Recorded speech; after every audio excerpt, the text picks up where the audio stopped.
आज की इस वीडियो में हम लोग बात करने वाले हैं टाटा केमिकल्स लिमिटेड के बारे में। अगर करंट प्राइस की बात करें तो 1067 रुपए के आसपास ये ट्रेड करता हुआ दिख रहा है। आज के दिन हम लोग बात करें 1.21% की तेजी इसमें देखने को मिली है। तो काफी दिनों से ये स्टॉक्स एक ही जोन में चलता हुआ दिख रहा है। हम लोग चार्ट पर चल के एनालाइज करने की कोशिश करेंगे कब इसमें ब्रेकआउट हमें देखने को मिलेगा या फिर ये कंटिन्यू अभी साइडवेज ही चलता रहेगा। अगर यहाँ पर हम लोग बात करें परफॉर्मेंस की, तो परफॉर्मेंस लो नजर आता हुआ दिख रहा है। अगर ग्रोथ की बात करें तो ग्रोथ भी लो नजर आता हुआ दिख रहा है। एंट्री पॉइंट की बात करें तो एवरेज नजर आती हुई दिख रही है। और रेड फ्लैग्स की बात करें तो किसी भी तरह का इस स्टॉक में रेड फ्लैग नहीं है, ना तो ये एएसएम में लिस्टेड है ना ही जीएसएम में लिस्टेड है।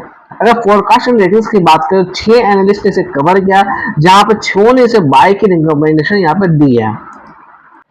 अगर हम लोग टाटा केमिकल्स को कंपेयर करें पीडीलाइट या एसआरएफ से, तो देखिएगा टाटा केमिकल्स बहुत अभी नीचे ट्रेड कर रहा है, यानी कि सस्ते वैल्यूएशन पर अभी ये ट्रेड करता हुआ दिख रहा है। तो अगर आप टाटा केमिकल्स के अंदर एंट्री बनाना चाहते हैं लॉन्ग टर्म के व्यू के हिसाब से या फिर शॉर्ट टर्म के व्यू के हिसाब से, तो डेफिनेटली आप जा सकते हैं। क्योंकि टाटा केमिकल्स फंडामेंटल वाइज देखा जाए तो बहुत बेहतरीन कंपनी है। या फिर आपको फंडामेंटल्स एनालिसिस करनी है तो वो भी आप गो थ्रू कर सकते हैं एक बार। मगर यहाँ पर देखा जाए तो अभी सस्ते वैल्यूएशन में मिलता हुआ नजर आ रहा है केमिकल स्टॉक्स।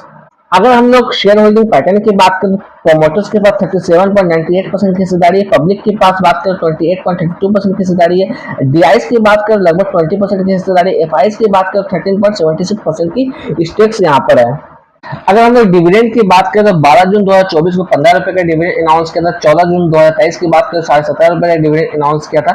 और 15 जून 2022 की बात करें 12.5 रुपए का डिविडेंड अनाउंस किया था। यानी कि देखा जाए तो डिविडेंड भी आपको अच्छा खासा अनाउंस करती हुई आ रही है हर साल लगातार।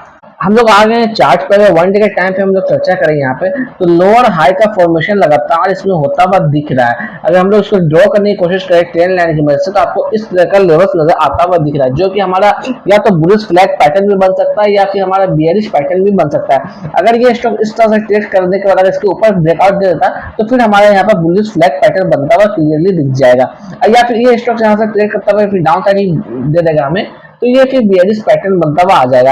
होपफुली यहाँ से कहीं ना कहीं बुलिश आना चाहिए से, क्योंकि काफी दिनों से ये साइडवेज काम करता हुआ दिख रहा है। अगर हम लोग यहाँ पर लेवल्स की बात करें तो अगर हम लोग यहाँ पे एक एंट्री बनाते भी हैं डाउन साइड में इस लेवल्स के आसपास, यहाँ पे एंट्री बनाते हैं तो हमारा स्टॉक का जो स्टॉप लॉस होना चाहिए 980 का एक अच्छा सा स्टॉप लॉस यहाँ पर हो सकता है। अप साइड में जो हमारा रेजिस्टेंस का लेवल्स निकलता हुआ आ रहा है वो कहीं ना कहीं 1120 का लेवल्स नजर आता हुआ दिख रहा है। अगर इस लेवल्स को निकालता है तो फिर इसमें कहीं ना कहीं तेजी हमें देखने को मिलेगी। और पहला का टारगेट होना चाहिए वो 1250 का हो सकता है इसके अंदर। तो फंडामेंटल वाइज देखा जाए तो स्टॉक्स बहुत बेहतरीन है। अगर हम लोग बात करें यहाँ पर काफी दिनों से साइडवेज जोन में पड़ा हुआ है, तो यानी यहाँ पर बहुत सारे इन्वेस्टर कहीं ना कहीं पर फिलहाल के लिए अभी ट्रैप वाली सिचुएशन में फंसे हुए हैं।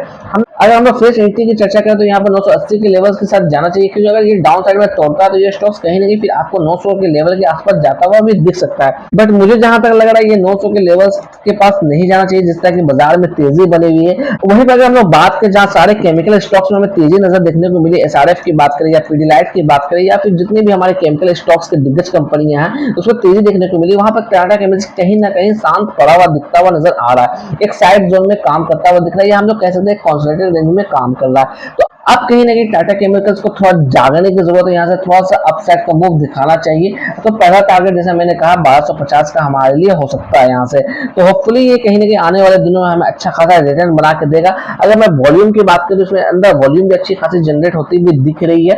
तो आज के दिन इसमें 1.21% की तेजी भी देखने को मिली है। तो इस लेवल से अगर हम लोग खरीदारी भी करते हैं तो कहीं ना कहीं हम लोग 980 के एसएल के साथ डेफिनेटली जा सकते हैं यहाँ पर।